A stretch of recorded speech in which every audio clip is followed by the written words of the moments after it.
You are listening to an episode of MegAnne is Not a Parent, But. Today's episode is not only brought to you by the Understanding Us series, but it's also brought to you by Positive Parenting ClassPass. Positive Parenting ClassPass is the first step of taking your positive parenting journey. It's 6 simple positive parenting classes to kickstart your positive parenting journey, and you can start today at bekindcoaching.com/ClassPass. In today's episode, we are going to be separating who we are from what we do and talk about how parent is you, the person, and parenting are the methods you use. So I invite you to get cozy, grab your journal, and let's dig in. Welcome to MegAnne is Not a Parent, But, the podcast where I, your host, MegAnne Ford, former early childhood educator turned positive parenting coach, helps parents just like you learn how to deal with your strong-willed child's difficult behavior. I've been described from my clients as a blend between Brené Brown and Miss Frizzle, you know, the one from the Magic School Bus. I help bring awareness and hold space for the hard conversations and make big concepts like behavior and relationships and temperaments easy to understand and easy to implement. If you're a parent who struggles with your child's loud, dramatic, disruptive, over-the-top behavior, but don't think a parenting coach would help you because those are just for the bad parent or those parents, then this episode is especially for you. I invite you to grab a journal, cozy blanket, a warm beverage, and enjoy what you're about to explore. Here's where I want to start today's episode, by reading a message off of one of my favorite cards. You know that I love cards as a tool for self-reflection, self-awareness, and an inspiration of introspection in. And one of my favorite decks is written by my friend Jennifer. It's called the Oracle deck. And this deck just brilliantly puts out so many amazing spaces to investigate and discover. And one of my favorite cards is Change How You Measure. Change how you measure. The message on the card says, don't measure success solely by your current circumstances or how you arrived there. Consider who you are becoming.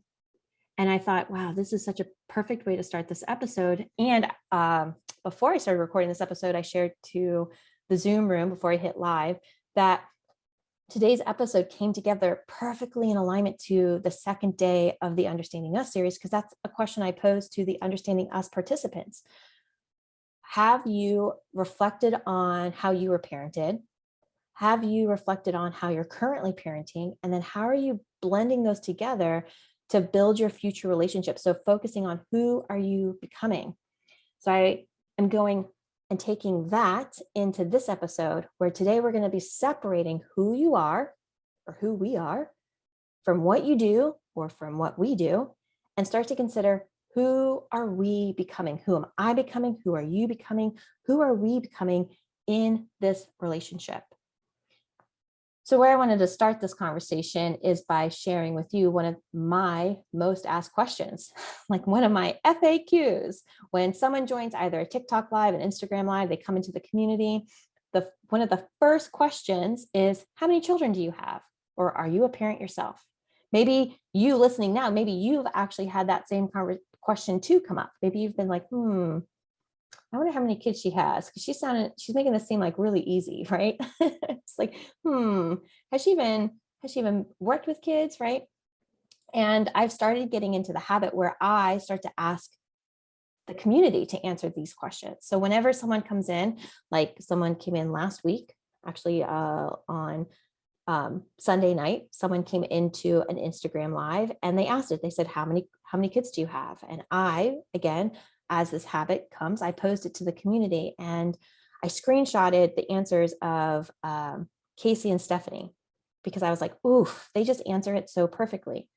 So Casey said, I feel like I'm one of MegAnne's children because I learned so much and feel so safe in the community and being vulnerable. And Stephanie said, you are definitely an influential person in my kid's life. And I thought, yeah, I love that. So MegAnne is not a parent, but she supports parents in learning and practicing positive parenting. That's because MegAnne, me, I am a parenting coach who coaches her clients to use positive parenting, which is a specific set of methods. So here, if we're starting to tease out who we are from what we do and focus on who are we becoming, I underline MegAnne is a parenting coach. That's who I am. And what do? I coach clients on learning positive parenting, which is a specific set of methods. So for teasing this out, separating the who we are from what we do and who are we becoming, I am a coach. That's my identity. That's my person's identity. That's who I am. I'm the person here. Coaching is what I do. If you think about any sort of team, sport, anyone who wants to improve a skill, anyone who is starting to want to build in their confidence and expand on their knowledge and education and awareness and practice, hiring a coach is one of the best investments that you can do. Someone who gives outside perspective, who invites in your own self-reflection, and who invites you in to improve your own methods. That's a coach, and that's what I do. So though I'm not a parent, I don't hold that identity myself. I am a parenting coach where I help parents improve their methods. So I wanted to take some time and just really tease this out in different areas so that now we can start to, if we see it in someone else, then we can then reflect it back to us. How are we a parent and what are our parenting methods? And then maybe even further expand it on that. Would I benefit from working with a parenting coach? So the first person I want to extend this lens to is actually Christian Bale. And I was telling Jason, texting him about this episode before, and I was like, who's your favorite actor? And he goes, oh, I don't know, maybe Adam Sandler. And I was like, oh, interesting choice. He said, who is yours? And I said, I think it's Christian Bale. And he was like, oh man, he is really good. Like he put really in like caps. Like he's like, oh yeah, he's like a real actor. And how I landed on Christian Bale was I was reflecting back all of the different actors I like watching movies from, and all of the different actors that play diverse roles. And I landed on Christian Bale because he plays such diverse characters in his roles. He can go into a specific movie, a specific role, and he starts to become that character. So he starts to use his acting tools, his acting methods. And when you can have a diverse role and still do amazing work, like thinking about American Psycho, love that movie. Thinking about American Hustle, totally different characters, totally different vibes, totally different spaces, totally different characters. And yet Christian Bale in those roles excelled. So Christian Bale here is an actor who acts in many different roles in movies using a specific set of methods. So when we can think about this, that he is the actor, he is the person, Christian Bale is the person, but acting, that's what he does. Christian Bale, again, just like MegAnne is the parenting coach, Christian Bale is the actor. And what he does, he acts in many different roles in movies. I see on the screen, it says moves. It's because I was going fast. So if we take this lens here, we're separating who we are from what we do and focus on who are we becoming. Christian Bale's the actor, that's the identity. That's what he does. And acting is the action that he takes. And now he can start to think about the role, the scripts that he's handed, the roles that he's offered, and what methods are required of him. What roles does he want to take? What spaces will he expand on? Where will he start to grow in what he does? Brain break moment. All right, I know that I can go deep way fast. So let's just take a pause here to take a deep breath in and let it out. And listen while I let you know that this episode is brought to you by me, MegAnne, and my Positive Parenting Class Pass. Positive Parenting Class Pass are 6 simple positive parenting classes to kickstart your positive parenting journey. Those classes include Positive Parenting 101, which is a class that is just designed to give you the first steps in what positive parenting is and what it is not. Second class is Emotional Validation. In this class, we dig into how can we show up to have your child feel seen and heard in their lived experience. The third class is setting boundaries, all about communicating, enforcing, and allowing testing of your secure and consistent and firm boundaries. The fourth class is a class called Ending Entitlement. Inside of this class, we dig into how we are showing up using tools of entitlement and how we can start to release those tools and begin practicing tools of empowerment and choice. And we know that what we put down, they're going to pick up. The fifth class is a class all about natural consequences. This is a class that gets very clear, and you'll walk away knowing what an imposed consequence is, what a logical consequence is, and most importantly, how to begin utilizing natural consequences so your children begin learning from their lived experience. And the final class is a class all about apologizing. I like to say that connection is the most skipped over step and recovery is the least utilized step.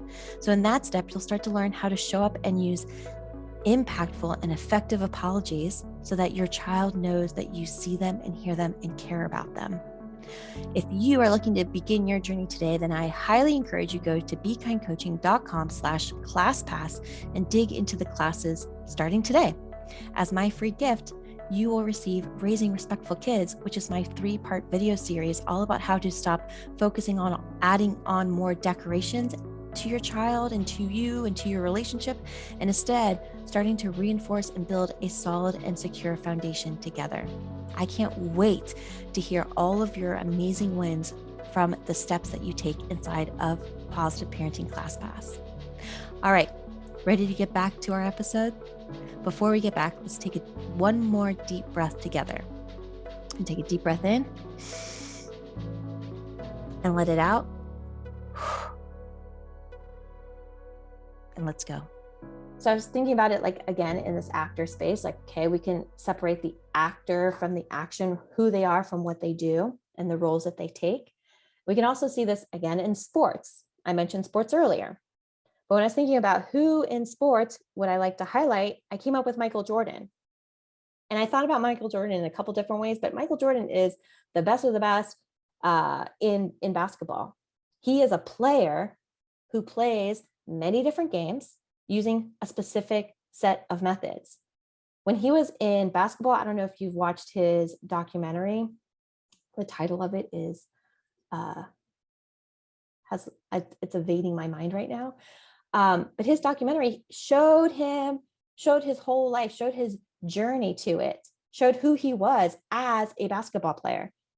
It talked about the sacrifices he made. It talked about the teams he played on. It talked about the conflicts he worked through to resolve. It talked about his dedication to the sport. Michael Jordan is the player. He played on a team with lots of different players, and they all had different methods. Some of Michael Jordan's was even a bit controversial. The Last Dance. Thank you, Cindy. Shout out, Cindy, for joining on Zoom. I appreciate you being here. Yeah, The Last Dance. Jason, my husband, is big sports person, invited me to watch it with him. And he was like, I don't know, maybe you won't want to watch it. And I couldn't stop watching it because I was like, yes. I could connect to his story through my own lens, not being a basketball, not taking I'm laughing because Cindy says I take it on as my personal responsibility to be your Google One Live.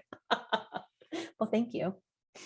I appreciate it. And everybody listening to this episode probably was like screaming like The Last Dance, who knew what I was talking about. So I appreciate your Google. All right, back on track. When I was thinking about this, about how he was in his role and focusing on who he was becoming, it invited Michael Jordan to compare himself to himself. Was he making the strides that he wanted to make? Was he able to play how he wanted to play? And what was required of him? What practices did he have to do? What actions did he need to take to be the player that he wanted to be? So he excelled at basketball. And then later on in his career, he tried to switch it. He was like, well, I'm a really great athlete here. Let me switch it to baseball. And baseball required totally different skill set. It required a totally different set of methods. Did he do okay? I mean, that's up to opinion, that's up to interpretation, but he's not like the all-star baseball player. So even in this space, you can be the person doing the things. Now we could even say, like, in what lane have we gone down, right? So not all athletes have the same athletic ability, no matter the game. Each game plays requires a specific set of methods, supports, dedication, commitment. And I thought, wow, yeah. So here, Michael Jordan, the person, is a player. And Michael Jordan plays in many different games. He uses a specific set of methods. Now, what I love, speaking of alignment, Stephanie, who's on Zoom again here at the live recording, says, if I remember the documentary Space Jam correctly, didn't go well for him. Well, guess what? On the next slide, I pick up Michael Jordan did other great things. However, those unique projects required different methods and supports. I highlight Space Jam. He stepped into the actor role. I highlight his Michael Jordan shoes, working with Nike. Those projects required a different skill set. So though Michael Jordan is great, going into different roles required him again to expand his skill set. And some went really well and some did not go so well. But when we can think about, again, Michael Jordan as the person is still a good and worthy person. We can now, again, go back to the player is the person and the person's identity. Playing the game is the actions they take. And are we staying attuned to expanding our skill set, expanding our sport, expanding our support to meet the demands of where we're going into? Are we expanding our methods? I also started thinking, is there purpose in judging ourselves, comparing ourselves in those different lanes? I always think about how much bravery it took Michael Jordan to go into playing baseball. I took, to clarify, baseball didn't go so well. Yeah, baseball was not his jam. It did not go so well. It required different skill sets, but he also, again, went into Space Jam to expand there as well. Pinging back to Stephanie in the comments. Yeah, just to wrap it up, that the concept is Michael Jordan can be the best at one thing and then totally flop at another thing, but he is still a good and worthy person. He is still great for exactly who he is. Going into all these different areas asked him to expand on his methods to various successes. So now I'm going to bring it a little bit closer. Pamela was my parent. She was my parent who was parenting many different children using specific set of methods. She parented me. She parented all my siblings. And she was the person who was using her toolbox to the best of her abilities, with the best of intentions, with the most love and the most care. However, just like Michael Jordan being limited in his skill set in different areas, when Pamela had 5 kids who tested those very methods and tools, she too ran up against her own limits. Pamela was my person. And the action she took, she was parenting many different children using a specific set of methods. She was a good and worthy human, parenting using different methods. And just like Michael Jordan, some of those methods did not translate to the different requirements, to the different games, to the different people. She found her toolbox very limited. And when I was digging through old pictures, I found this one of my siblings and I on Easter from 1988. And I know at least my dress she made, but I don't know if she made my other siblings' dresses here. But at this time I was 4, maybe 5, maybe almost 5. And then on the right, you'll see a picture from 2011, my youngest sister's wedding. And this was the last picture of us all together. And I think I look at those pictures and I'm like, oof, get a bit emotional, thinking about if only Pamela knew that she was a good and worthy human, knowing, hey, you're playing 5 different games. You've got a whole team of players that are requiring a very high caliber game. And if she knew that it wasn't her, that she wasn't a bad parent, she wasn't a bad person, but that the invitation to expand on what are your methods using, and are you feeling confident in your parenting? Are you feeling connected in your parenting? Are you aware of your own limits and struggles? And can you get into spaces of support for you so that you can feel confident in what you're doing? Taking more of that Christian Bale mindset. I thought, dang, like, yeah, that's it, right? The parent is the person. You are the person. The parenting are your methods. I never want to attack a parent. I want to start to bring awareness to the methods they use and start bringing in the invitation that if you want to expand the methods that you're using, that that's possible. Because you, a person, are good and worthy. That's why I say no bad parents, only bad parenting. That was 2 episodes ago. No bad parents, only bad parenting. We can start to look at that the parent is the person. You become a parent when you are caring for a child. That's your role. But parenting, those are the methods you're using. Those are the actions you're taking. That's the game and strategies and tactics you're using. And when we can start to become aware of those tactics, strategies, and methods, then we can start to evolve them. So again, going all the way back to the original question, how many kids do you have? And why I think that that is an irrelevant question, not irrelevant in the sense of like, you shouldn't ask, but I understand why people are asking, but how it doesn't impact the job I do, because MegAnne is a parenting coach. I am the person who is outside of the perspective. I am the person who is highlighting blind spots. I am the person who is championing and advocating for her team, which are her clients, to learn and use positive parenting, a specific set of methods. There's been a lot of talk recently going on about gentle parenting and parenting styles. And I just want to say that in positive parenting, there are very clearly defined tools. There are very clearly defined methods so that you don't have to wing it anymore, so that you're not just trying and doing your best, so that you're not like, well, I don't know, I'm like figuring out what works. It's a specific set of methods that helps empower parents so then they can empower their children.